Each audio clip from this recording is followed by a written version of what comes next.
Yeah, just sitting out here on the on the deck, and it's been 2 or 3 days since I got done with the trip, and just had to let it all sink in because it was really awesome. Um, and so just a recap on a couple things. The one thing I would have done differently is I definitely would have wore like my zip off pants. I was wearing my short runner shorts, and so I didn't mention it much in the videos. I didn't actually mention it at all, and that's just because I was being mentally tough to get through it. But there was a lot of stinging nettles, um, and there was a couple times where I got zapped, and there was a lot of times where I had to kind of be careful with what I was doing and using my trekking poles to get stuff out of the way, and it would have just been a lot easier to plow through a couple of these spots had I just worn my pants. And it was cool enough to wear pants and that kind of thing. So it is a trail where you should definitely wear pants, or if you're going to wear shorts, you should wear like high socks. And I can't really get into the knee-high sock thing. So yeah.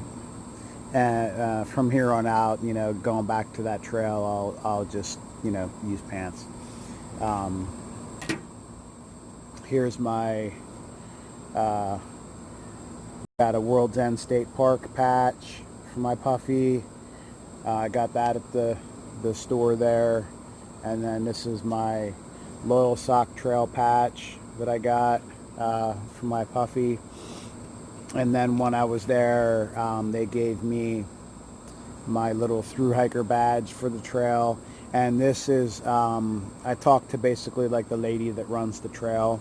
I talked to her before and after the hike, and she's a real great woman. Her name's Ruth Road, and the Road Falls was named after her.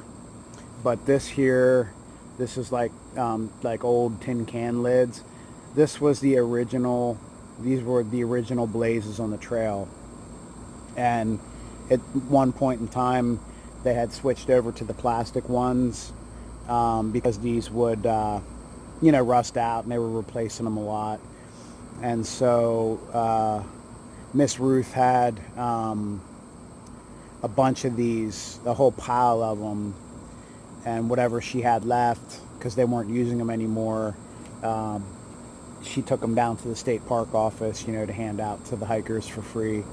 The through hikers and that kind of stuff. So, just a little cool piece of history. This is one of the, this is an original blaze, not a used one, but so that's pretty cool. And I'm definitely going to do the trail again. It's awesome.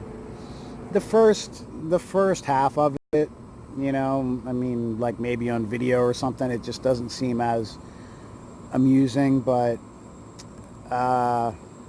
when you factor in all the history of the trail, it really is, because the Loyalsock Creek, and that's where all the loggers were, and all probably 70% of that trail was railroad grade. And in the falls, that was, they would dam those up, and that's how they get the logs down to the main creek. And so yeah, it was just really cool. There's after the big the long road walk I did, there's a really old building. I have pictures of it, and I'll post some pictures at the end of this. But there was a really old building. It looked like a really old church or something, but it was actually a casino back in the day. And it says it all in the book, and so it's cool. Like, I read a lot of the book, like, maybe that night I would read through the stuff for the next day, and I would read about some of the history notes in here and some of the stuff. And I had started reading the handbook again, because now that I walked it, I can go back and read everything, because this whole trail is like ingrained in my head forever. I know every part of it now. But reading back through some of the stuff, and then a lot of the stuff on the history, it clicks. So yeah, it's just everything about it is awesome. It's remote. It's, you know, it's a clean trail, and I hope it stays that way. Very well maintained. Um, just a couple small sections where might need it trimmed a little bit here and there. But actually, when I spoke with Miss Ruth, I um, had some notes, and I let her know on a couple things, and she thanked me for that. And I was doing trail maintenance on the along the way. If there was branches and stuff that were big enough for me to pick up and move, I was moving stuff. I only picked up 2 pieces of trash. That's it. That's all I saw. And so in 60 miles, if you only see 2 pieces of trash, I mean, that's an effort of the people that hike it and work on it, and also the people that just, that's going to be your more serious hikers that aren't out there littering and, being jerks. So I definitely recommend this trail. The shuttle from the main parking at the end to the beginning is $95. It's, I'd say it's probably about a 35-minute ride, and so, the shuttle drivers, they're tying up an hour and a half of their time. So, I felt $95 was, a good deal. The waterfalls are awesome. It's, even after I went back and watched some of the video footage I took, when you're standing right in front of it and that Dutchman Falls at the very end, and it hasn't rained in a while, so none of them were raging like normal, but they were still awesome. And, being able to stand right there, it's so cool. That very first one that I mentioned that I didn't like, when I talked to Miss Ruth, she told me that if you get to that Angel Falls, like after, really good rain, or like in the spring when the water table's up, and maybe, it rains a week or so, a couple days before, she told me that it's crazy how nice that waterfall is. So, next time I hike it, if there's some rain beforehand, I'll walk the 0.3 or 0.4, whatever it is. So, and at the road falls, she did tell me that they will be doing like a small little reroute, because they have the ladder there to get down to it, and then there's also like another blaze trail to walk around, like in case if you have a dog. But the part of the problem is the one side of that mountain was kind of like a little bit of a mudslide that was like washing away. So she said that they're probably going to have to eliminate the ladder, and they're going to take the trail around and make it so that you can see it from the top, and then, go around and get to it from the bottom, and then, keep on hiking. So they're going to be doing some revisions in the book and, that kind of stuff. And so it was cool because she asked me so many questions about everything that I saw, in which she was taking notes, and it was helping her make notes for trail work that they have to do for some of the revisions. So it's actually cool to go out and do like a little through hike like this, and actually be part of something like that, just like because she knew that I'm assuming that the way I was talking about the trail, that I just, remembered like everything. So it's definitely worth it. It's an awesome hike. Yeah, I can't wait to do it again. I really can't, and I'll do the whole thing. I'll do the whole thing over. If I could change anything about the way I hiked it, it would really just be that the first day I might have, the first and second night I would have hiked forward just a little bit, especially on the second night, when I was close to the Lees Falls. I would have came down that splash dam, closer to that splash dam, and set my hammock in there somewhere. But the last night, that was up on top of that Alpine Falls, I mean, that's to have a hammock and be able to hang that there. It was so awesome. It was the best campsite I've had so far, and it's just totally worth it. It's definitely a good trail for tents, but for hammocks, it's 50 times better. If you have a hammock and you're hiking that, you can lop your hammock up at so many cool spots that you just can't even compete with a tent. The tent sites are going to be close. There's it's a lot of them, but the hammock sites are definitely better. So yeah, I had so much fun. I was never so happy about hiking on a trail. It was that cool. So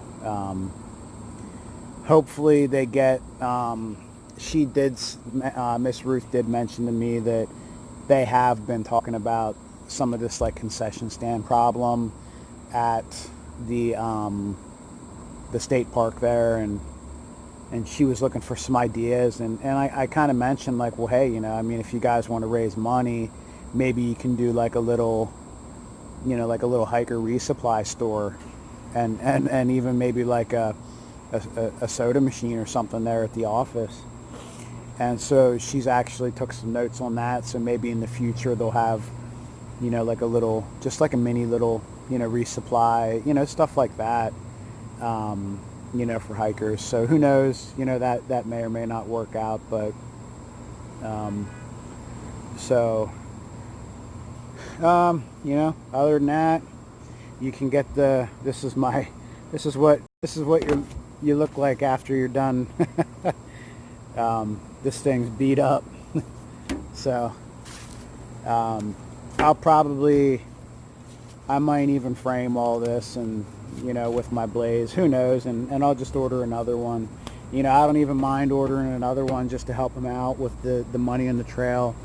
And I did tell her that I was going to send a donation, just nothing major, but I decided that I'm going to send them a check for $59.21 because the trail is 59.21 miles. So, I'm going to do that, and just to try to help them out.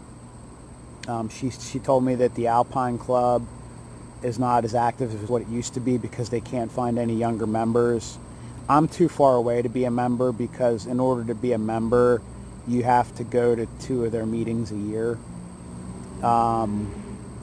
And so I figured, if anything, I'm gonna send them something every time I hike it, or every year or something like that, because it really is, it's the best trail in PA, and I haven't even hiked them all. I don't see any other trail that within 60 miles has that much cool stuff jam-packed in there. Just don't see it. It's definitely not on the AT, I can tell you that much, in Pennsylvania. Most likely not the Mid-State Trail.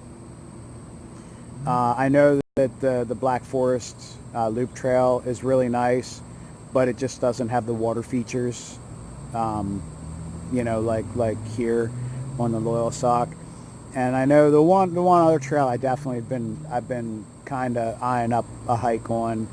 It's an 80-mile through hike of the Standing Stone Trail. Now there's tons of awesome vistas and all that on the Standing Stone Trail, and just great ones, great views and all that stuff, but it just doesn't have the water features like the Loyalsock. So yeah, I'm gonna call it like it is, without even hiking some of these other trails, that the Loyalsock is by far number one in PA. It's number one. So definitely get the maps, look into it. If you find a window in the spring, or like the September range, early October, that it's going to be good weather, just get out there and hike it.